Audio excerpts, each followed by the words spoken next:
college boy. Yeah.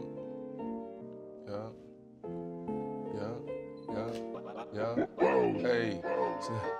Yeah. Well. Yeah. Yeah. I do this. Swaggy Sie and me. Swaggy Sie and me. Swaggy Sie and me. Choppers, planes, and choppers, planes, and chops and planes and money. Chops and planes and money. Swaggy Sie and me. Swaggy Sie and me. Swaggy Sie and me.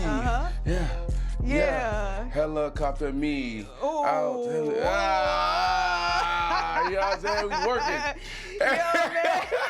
Hold on, run it back. Run it back. Listen, man, you hear what it is? Brandon Marshall is in the building, aka who? What? College boy? How I do. Yeah, honestly, you know where you went with that? Yeah. You said Swaggy Sie and B. Yeah. I know your good friend is Rich the Kid, and when he stopped by, this is how I know y'all been hanging out. Cause he did something like this: Swaggy Sie and me. Swaggy Sie. I swear to God, I'm gonna have to play it back for you, man. You know what I know? Listen, I have so much respect for artists, right? It's almost like sports. I look at soccer players, and it's like the way they run full speed and they control the ball. It's like that's art to me. Understand? And then artists, you know, to be able to think that fast, the freestyle, it's like, yo, that's crazy. Their brain is just totally, they're wired differently than most people in the world. But what I've realized about myself, I can write a hook. That's it, though. That's all it? I You got. got a hook? I can't get farther than that. Okay. I can do a little bop. That's it. But you told me you were an artist at some point. Like, were you taking the rap thing serious, or?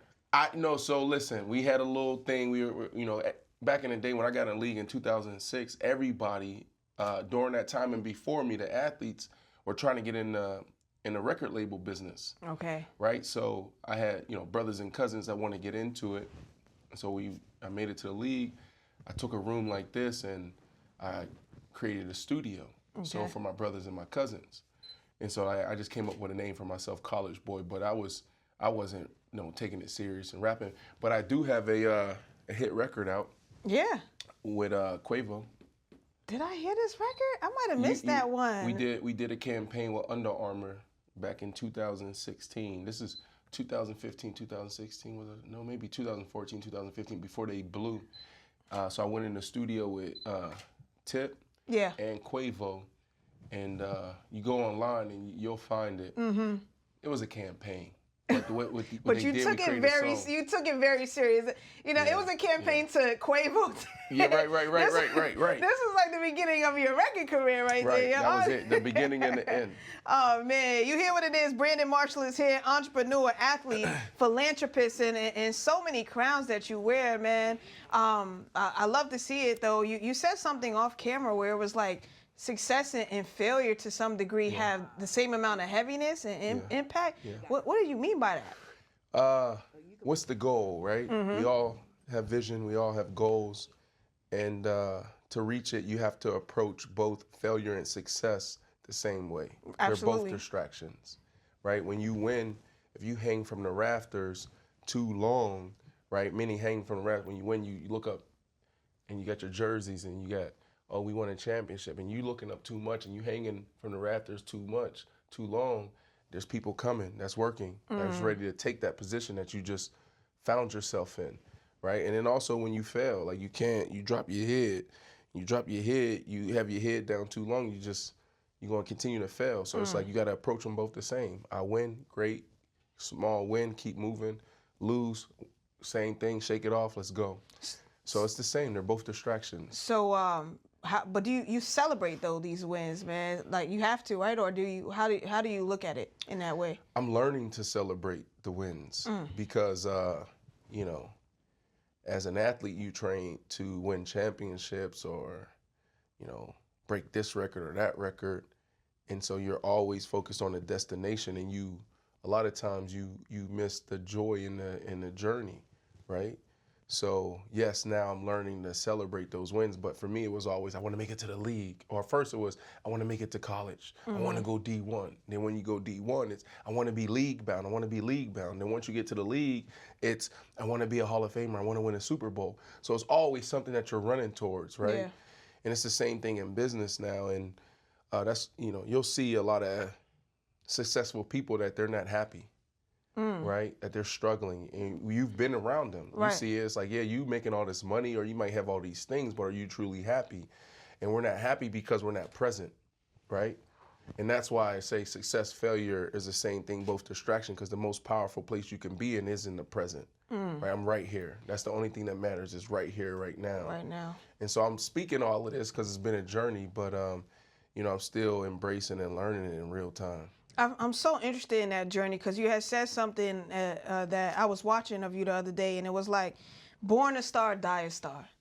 That's your mentality. Yep. You kind of knew when you were coming into this world what you were meant to do, and you knew that you were gonna get to it no matter what. Yeah. So at what age did that kick in for Brandon? No, so born a star, die a star. Like at 7 years old, 6 years old, I start playing contact football, putting on the pads. At 7, I just like everything in me, I knew I was going to make it to the NFL. Excuse me. So at 7, I knew it. You couldn't tell me that I wasn't already in the NFL. And took off, and local newspapers covering me, had a lot of success, et cetera, et cetera. Make it to college, I'm D1. I made it there. In the first 2.5 years, didn't go the way I thought they went. Okay. That they should go, excuse me. And so I'm in my dormitory and I'm crying. Really? Yeah, I'm broken. I'm not playing, I'm not starting, nobody's looking for me. What's going to happen? I'm not going to make it to the league. And so what I did to shake it off, I got up and I drove to the closest tattoo parlor, and on my sides I got 2 stars, and one says born, one says die. And that was a reminder to myself in one of my lowest and weakest moments that you was born a star and you're gonna die a star, right? So like when you at rock bottom, or you feel like it's, there's no light, and you're discouraged, you gotta like be a little delusional and pour life into yourself. Yeah. So that was my way of pouring life into myself. And now, after that, for the next 15, 16 years playing football, before every play or big moment in the game, I would touch my sides. So go boom, boom, boom. And I'd do this thing. And that was just me telling myself, you was born a star and you're going to die a star. Because confidence is everything.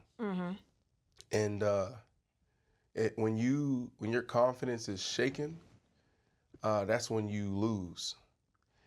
And some people, when they're at the top, they think that they're always going to have the confidence, that they're always going to be there. No, it's what you do in the valley when it's shaking a little bit. And so you always have to fight for your confidence. You always have to fight for, what you believe you are. I feel like we have a lot of college students who watch and listen to what we have going on. And, that's also a time when you're really trying to figure out who you are. Yep. And identify what it is that you want to do, what you like, what you don't like, and that is also a time where you might lose your confidence. Yeah. So did you experience that throughout college? Yeah. How did you get that back besides going to the tattoo shop? Yeah. So first off, college. That's when most people have their first break. That's age 18 to 24, and that's when you're on college campus. Yeah. There's a lot going on. And so a lot of people struggle during that time. There's so much pressure, so much on the line. Who am I going to be? I got to go into the real world. I got to, make money, et cetera, et cetera. I got to choose my career. I got to choose my career path. And so for me, that was big for me. And that was the first time I started like speaking life into myself in that way. But I don't know. I think you just got to be a little delusional, and you have to wake up every single day and just speak life into yourself, no matter what's going on. That's what's worked for me over, these last 20 years of my adult life, and there's been a lot of wins and there's been a lot of loss too. And the thing that's always got me through is my belief in myself. You want to call it delusion, you can call it delusion. You want to call it narcissism, you can call it narcissism. But, our platform is called I Am Athlete, and I just created that. It was supposed to be a campaign, but when you really break down that words, like I am, you know how powerful, I am. you already know. Yeah. Right, like I am is so powerful, and you know, words of affirmation is critical. Like, I feel like I'm already a billionaire. Yeah. And it's not about the money, it's about the work. So it's like, most people, I want to be a billionaire. Actually, I think that, you know, what I'm going to do, I'm going to be sitting on a $5 billion valuation in 5 years, right? Yeah. But I already feel that way. Like, I say it, I believe it, and then I feel it. Feel what I'm saying? Like, yeah. Say it, I'm a billionaire. I believe it. Do you really believe it? I believe it. I know who I am. And then you close your eyes and you feel it. What does that feel? What does what does me sitting on a $5 billion valuation look like? You know, and we're good. It's, damn, I'm in the south of France. Ooh. We got a yacht, and all of my team is there. Everybody helped me build it, right? This yacht costs $1 million a week, but we out here for a month. Everybody's good, and we sitting here. I feel the glass, the rosé is in there, right? It's chill, it's cool. I got on a nice little silk little joint, my shirt open, nice little rosary chain. I'm having my Patek on. Whew. Right, so like, you see what I just did? I felt it. You went there. That's like the key. went That's what there. most people miss, is that part, is the feeling. You know, a lot of us say it, a lot of us believe in ourselves, but we don't feel it. You gotta feel it right now, like, I believe.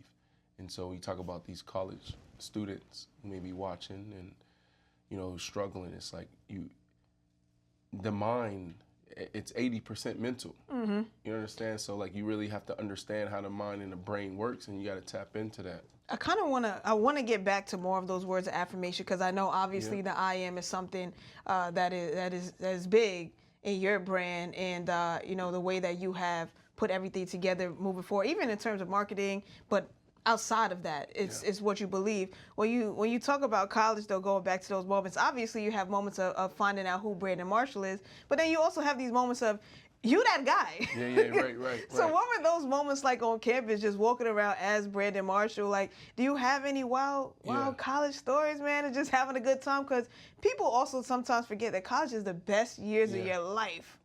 Well, I don't have that. College is the best years of your life. They were the best years of my life. I ain't gonna lie, man. I was doing my thing in college. 100% college is the best years of your life. That's where you meet your best friends, your bridesmaids, or, you know, groomsmen, etc. Your wife, you know, your best friends for life. It's that. But it wasn't until college where I was like, oh, I'm that guy. It wasn't college for you? It wasn't college, because I had some moments there where I thought I was the man, but no, it ain't really hit for me in college. So when it was did it always hit? a struggle. Because even when I got those tattoos, that was my junior year. I was fighting my junior year. Okay. Right. So, it was in a league. Really? Yeah, it was in a league, and it you know, I don't know why it's already around women, but I can't even name these women. And there was some you could. some famous singers. Now, you know, one lady, I was sitting ringside with my agent, and we were suited and booted up, and I think it was maybe a Mayweather fight. And this person is goated, and she was actually sitting with her fiance or husband at the time. Okay. And we went to the bathroom. I came back, and my agent, and this is not like a young, cool agent. This is a very distinguished gentleman, respected in the industry, Christian man. And he said, hey, this person just asked for your number. And I was like, what? I'm telling you, they asked for your number, right? Sent the bodyguard to me, right? Sent the bodyguard to him to try to make it happen. Okay. I didn't believe it. A couple weeks later, he sends a picture of her in lingerie, right? So I'm like, oh, and she? Yeah. And there was another situation. I was playing with the Giants, and I was married at the time, so I couldn't act on it. Okay. But playing for the Giants, and one of my teammates came and was like, yo, this person's attorney I'm dating, we were just out, and she asked about you. You know, so there was a bunch of moments like that, right? Like, I guess. So the ladies put the battery in your back. 100%. 100%. Even now, too. Like, even now, I'm single. You know, I Uh-huh. was married for 14 years, and now I'm like a grown man that's out there. What's it like re-entering that space, man? Crazy. Crazy? Crazy. But, hey, listen to me. The women are the new, can I say You can say nigga? whatever you like to say. The women are the new niggas. You get flued out? I got flew out one time. To Mexico. What part of Mexico? What we talking about? And this was like A-list actress. Flew you out to Mexico for a good time. And you can't hide. Like, Yeah. Brandon Marshall's in Mexico. No. But like that word is different. We don't know how to move as athletes. Yeah. We know how to move. You in Hollywood, they know how to move.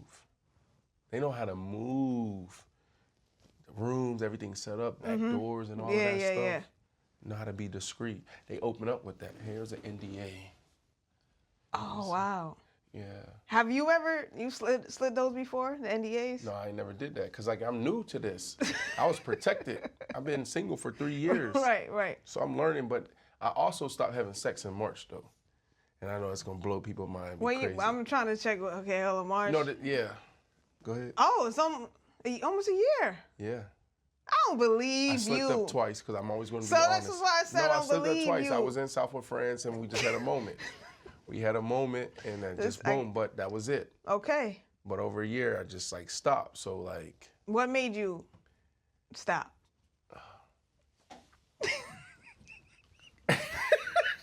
This girl, it's gonna make me crazy. I'll tell you everything.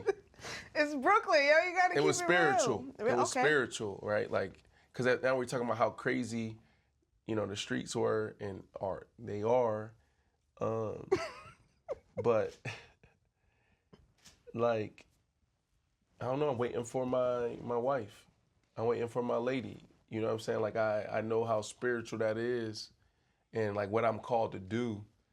So I'll say it like this. Now I know through my walk and my, you know, believing in God and Jesus, I know how valuable I am. Okay. And it sounds crazy to some people maybe, but it's like, men, we don't appreciate ourselves. We just give it to everybody. Yeah. And like for me, I'm like, nah, like this is, so I'm waiting. Okay. I'm waiting. It's hard at times, but I'm gonna have to check in with you. Check in with me, please. Pray for me. You know what I'm saying? Send me some scripture, some quotes, whatever you need to, because times it get tough. For real, gets tough. But I look at it too, like it's so crazy out there. Like when I talked about like, you know, the ladies are like the new dudes, they've been broken so much. We've been dirt bags for so long that they're not even looking. I don't believe in the dream. I don't believe in that. Right? And so now they got rosters. They do. Full rosters. Like, 100%. For real. Like I have good playing. friends that have full rosters. Yeah. It's a whole network. And they share information. Yeah. Yes. Group chats. Yeah. Don't end up in a group chat. That's the worst place to be. Listen. I ended up in one group chat. I don't want to. Found out. I do want to know, but I don't. So do you want to know or not? I do. Go ahead. Okay. So I was in one group chat and it wasn't bad though. Okay. She was like, basically like, oh, he know how to treat a woman. Okay. Yeah, and it was like, it was great. That's because like the shorty that kind of taught me what this new world order around dating looks like. Okay. Was the one that came, who's this and da. I'm like, right? I'm like, okay. She's like, yeah, I heard blah blah blah talking about some group chat, and then she told me like, no, thumbs you got up. The thumbs up. Oh, so you know how to Green treat a light. woman. So she's like, you know how to treat a woman. You know what I'm saying? And then guess what? You know what I did? I was on Inside the NFL for 10 years. So every Tuesday in football season, I come to New York.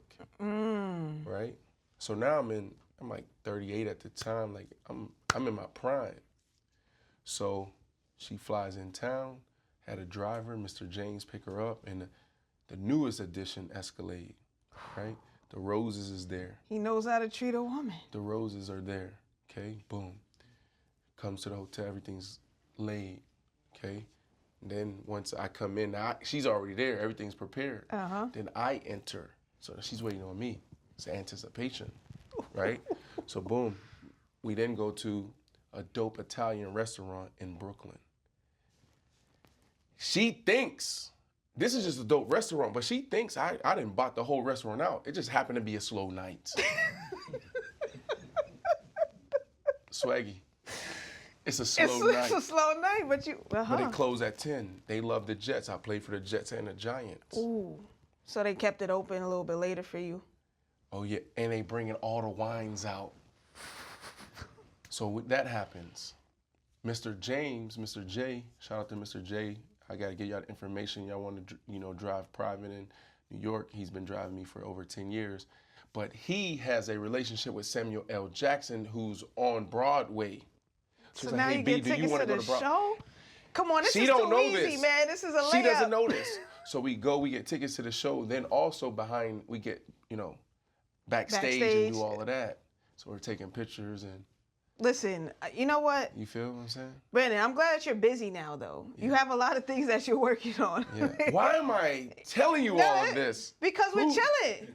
We're in Brooklyn. We're chilling. We're in Brooklyn. You talking about you chilling. I'm telling her all of my, telling Swaggy everything. But it's a good vibe, man. You see, this is what I'm talking about. She's good. This is what I was talking about earlier, man. I told you. Anyway. My celibacy. You gotta get out of here soon. So before you leave, I'm glad that you're busy, which means that you can focus on your celibacy and focus on your work. Is and you're busy because you have this new partnership with I Am Athlete and REVOLT, which we talked about it a little bit earlier when we first met. Man, I'm excited about it. You're excited about it, and there was a few things that I saw when it was kind of figuring out for you how to pick partners and pick who to work with. So how did you pick REVOLT, or how did REVOLT pick you, and how did you figure out hey, throughout business careers and movements, who to work with and make sure that you're scaling the right way? Yeah, the first thing is from a people standpoint, right? I want to address the elephant in the room, right? There's a few of us, like the Joe Buttons of the room, of the world, and a few others where you see these, even B. Simone, us in the culture, even you, but you haven't had it. Yes, it's you. You haven't experienced this, but these breakups, right? And so it's very difficult first when you put your team together because it's about ownership and equity. And I was one of the ones that had, a moment, and then, we weren't able to figure out the business side of things, and we broke up, right? And there's a lot of sourness and, some static over the years between, the original guys, right? And so it starts with your team, and then being able to see behind the camera, in front of the camera, how we all can work together. So I feel that's been a process. And then next you go to distribution, right? So when you think about REVOLT, REVOLT's easy because REVOLT is disruptive. It's for the misfits. It's for, the